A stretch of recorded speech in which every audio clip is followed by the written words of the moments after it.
कार्तिक कथा को सुनो सभी सहज मन लाए। 13वां अध्याय लिखूं श्री प्रभु शरण में आए। जय श्री कृष्णा। राधे राधे दोस्तों, आप सभी पर भगवान विष्णु अपनी कृपा सदैव बनाए रखें। आज की वीडियो में हम सुनेंगे कार्तिक मास महात्म्य का अध्याय 13 और साथ ही सुनेंगे कार्तिक मास के स्नान की कहानी।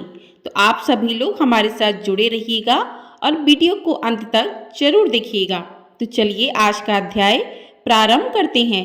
पिछले अध्याय में हमने जाना था कि भगवान विष्णु जलंधर के पास गए थे युद्ध के लिए।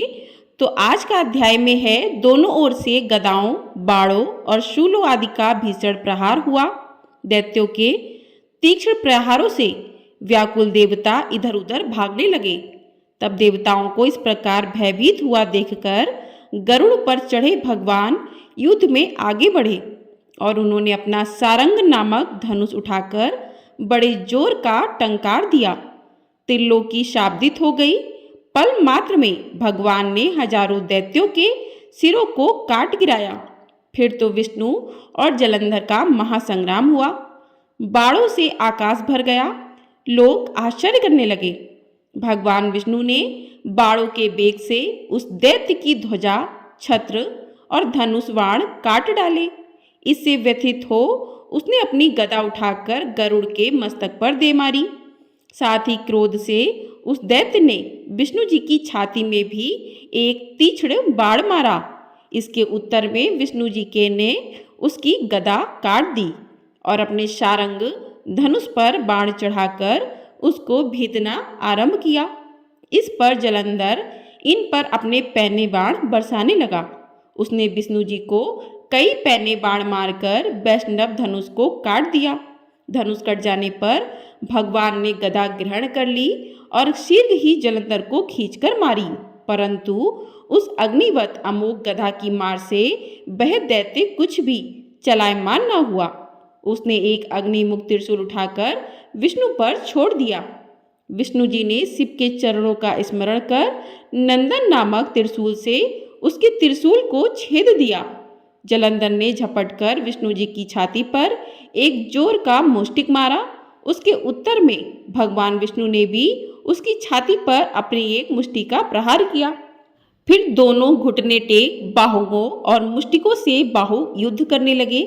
कुछ ही देर तक भगवान उसके साथ युद्ध करते रहे। तब सर्वश्रेष्ठ मायावी भगवान उस दैत्यराज से मेघवाणी में बोले, रे रण दुर्मद दैत्य श्रेष्ठ, तू धन्य है जो इस महायुद्ध में इन बड़े बड़े आयुधों से भी भयभीत न हुआ। तेरे इस युद्ध से मैं प्रसन्न हूँ, तू जो चाहे वर मांग। मायावी विष्णु की ऐसी वाणी सुनकर जलंधर ने कहा, हे भावुक, यदि आप मुझ पर प्रसन्न हैं तो यह वर दीजिए कि आप मेरी बहन तथा अपने सारे कुटुंबियों सहित मेरे घर पर निवास करें। नारद जी बोले, उसके ऐसे वचन सुनकर विष्णु जी को खेद तो हुआ, किंतु उसी क्षण देवेश ने तथास्तु कह दिया। अब विष्णु जी सब देवताओं के साथ जलंधरपुर में जाकर निवास करने लगे। जलंधर अपनी बहन लक्ष्मी और देवताओं सहित विष्णु को वहां पाकर प्रसन्न हुआ। फिर तो देवताओं के पास जो भी रत्नादि थे सबको ले जलंधर पृथ्वी पर आया। निशुंभ को पाताल में स्थापित कर दिया और देव, दानव, यक्ष, गंधर्व, सिद्ध, सर्प, राक्षस, मनुष्य आदि सबको अपना वंशवर्ती बना त्रिभुवन पर शासन करने लगा। उसने धर्मानुसार सुपुत्रों के समान प्रजा का पालन किया। उसके धर्मराज्य में सभी प्रजा सुखी थे।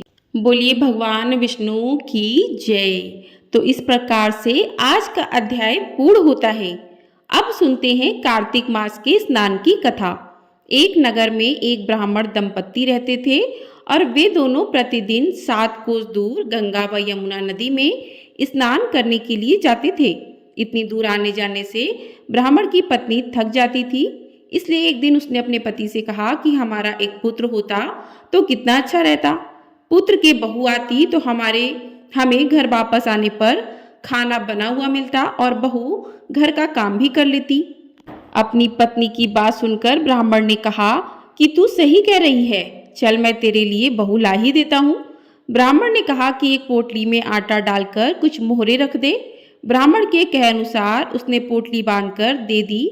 पोटली लेकर ब्राह्मण चला गया। ब्राह्मण को सफर के दौरान यमुना के किनारे बहुत ही सुंदर लड़कियां दिखाई दी। वे रेत में घर बनाकर खेल रही थीं। उनमें से एक लड़की ने कहा कि मैं अपना घर नहीं बिगाड़ूंगी, मुझे तो रहने के लिए यही घर चाहिए। लड़की की बात सुनकर ब्राह्मण मन ही मन सोचने लगा कि बहू बनाने के लिए यही लड़की उचित है। जब वह लड़की जाने लगी तो ब्राह्मण भी उसके पीछे पीछे उसके घर तक पहुंच गया और वहां जाकर ब्राह्मण ने उस लड़की से कहा, बेटी, कार्तिक मास चल रहा है, इसलिए मैं किसी के घर खाना नहीं खाता। मैं अपने साथ आटा लेकर आया हूँ। तुम अपनी माता से पूछो कि क्या वह मेरे लिए आटा छानकर 4 रोटी बना देंगी। यदि वह मेरा आटा छानकर रोटी बनाएंगी तो ही मैं रोटी खाऊंगा। लड़की ने जाकर अपनी माँ को ये सारी बात बताई। माँ ने कहा, ठीक है, जाओ ब्राह्मण से कह दो कि वह अपना आटा दे दे, मैं रोटी बना दूंगी। जब वह आटा छानने लगी तो आटे में से मोहरें निकली और वह सोचने लगी कि जिसके आटे में इतनी मोहरें हैं उसके घर में कितनी मोहरें होंगी। जब ब्राह्मण खाना खाने बैठा तो लड़की की माँ ने उस ब्राह्मण से पूछा, क्या आपका कोई लड़का है और क्या आप उस लड़के की सगाई करने जा रहे हो। यह सुनकर ब्राह्मण ने कहा कि मेरा लड़का तो काशी में पढ़ने गया हुआ है, लेकिन यदि तुम कहो तो खांड कटोरे से विवाह करके तुम्हारी बेटी को अपने साथ ले जाऊं। लड़की की माँ ने कहा, ठीक है। इस पर लड़की की माँ ने लड़की की खांड कटोरे से शादी करके उसे ब्राह्मण के साथ भेज दिया।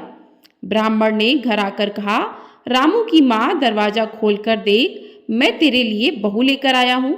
ब्राह्मण की पत्नी भीतर से ही बोली, हमारे तो कोई बेटा नहीं है तो बहू कहाँ से लाए। दुनिया ताने मारती थी, अब आप भी मारने लगे।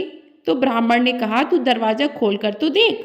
जब ब्राह्मण की पत्नी ने दरवाजा खोला तो देखा कि सामने बहू खड़ी है। उसने बहू का स्वागत किया और आदर सत्कार से अंदर ले गई। अब जब ब्राह्मण अपनी पत्नी के साथ नदी स्नान करने जाता तो पीछे से बहू घर का सारा काम करके और खाना बनाकर रखती थी। वह उनके कपड़े धोती और रात को हाथ पैर भी दबाती थी। इस तरह बहुत दिन बीत गए।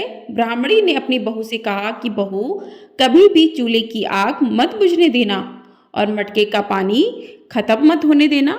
परंतु एक दिन चूल्हे की आग बुझ गई। यह देखकर बहू घबरा गई और भागी भागी अपनी पड़ोसन के पास गई और कहा कि मेरे चूल्हे की आग बुझ गई है, मुझे थोड़ी आग चाहिए। मेरे सास ससुर सुबह स्नान करने गए हुए हैं, वे थके हुए घर आएंगे, इसलिए मुझे उनके लिए खाना बनाना है। यह सुनकर पड़ोसन ने कहा कि तू तो बावली है, तुझे ये दोनों मिलकर पागल बना रहे हैं। इनके कोई पुत्र नहीं है और ये निसंतान है। बहू ने कहा, नहीं, ऐसा मत बोलो, इनका बेटा तो बनारस काशी में पढ़ने गया हुआ है। इस पर पड़ोसन ने कहा कि यह तुझे झूठ बोलकर लाए हैं, मेरी बात सच मान, इनके कोई बेटा नहीं है। अब बहू पड़ोसन की बातों में आ गई और कहने लगी कि अब आप ही बताओ मैं क्या करूं। पड़ोसन ने कहा कि करना क्या है, जब तुम्हारे सास ससुर आए तो जली हुई रोटियां बनाकर देना और बिना नमक की दाल बनाकर देना। खीर की कड़छी दाल में और दाल की कड़छी खीर में डाल देना।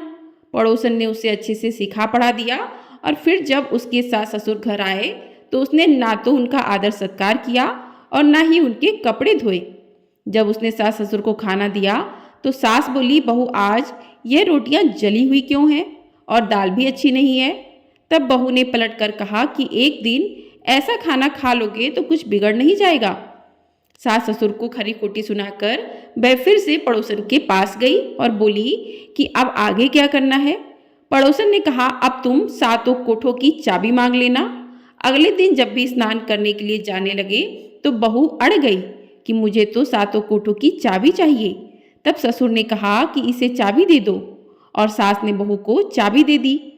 सास ससुर के जाने के बाद जब बहू ने दरवाजा खोले तो देखा किसी में अन्न भरा है तो किसी में धन भरा है और किसी कोठे में बर्तन पड़े हैं।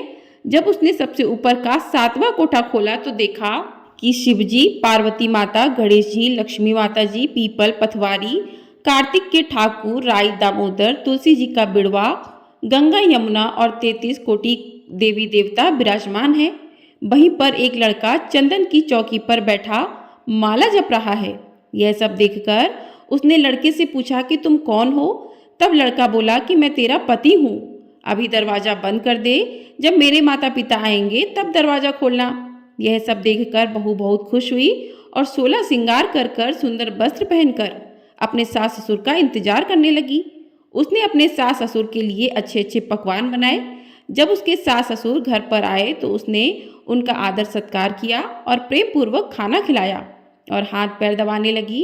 पैर दबाते दबाते बहू ने कहा कि माँ, आप इतनी दूर गंगा यमुना स्नान करने के लिए जाती हो तो आप थक जाती हो, इसलिए आप घर पर ही स्नान क्यों नहीं करती हो?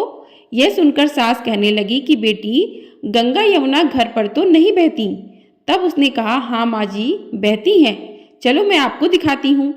जब बहू ने 7वां कोटा खोलकर दिखाया तो उसमें शिव जी, पार्वती जी, गणेश जी, लक्ष्मी जी, पीपल पथवारी, कार्तिक के ठाकुर, राई दामोदर, तुलसी जी का बिड़वा, गंगा यमुना बह रही थी और 33 कोटि कोटि देवी देवता विराजमान थे। वहीं चौकी पर बैठा एक लड़का माला जप रहा था। माँ ने उसे देखकर कहा कि बेटा तू कौन है? लड़का बोला, माँ मैं तेरा बेटा हूँ। तब ब्राह्मणी ने पूछा कि तू कहाँ से आया है? लड़के ने जवाब दिया कि मुझे कार्तिकेय ने भेजा है। माँ ने कहा, बेटा यह संसार कैसे मानेगा कि तू मेरा बेटा है? माँ ने कुछ विद्वान पंडित से मदद मांगी। पंडितों ने कहा, इस पार बहू बेटा खड़े हो जाएं और उस पार माँ खड़ी हो जाए। माँ ने चमड़े की अगिया पहनी हो और छाती में से दूध की धार निकालकर बेटे की दाढ़ी मूछ भीगे और पवन पानी से गठजोड़ा बंधे, तब मानेंगे कि यह इस माँ का ही बेटा है। उसने ऐसा ही किया।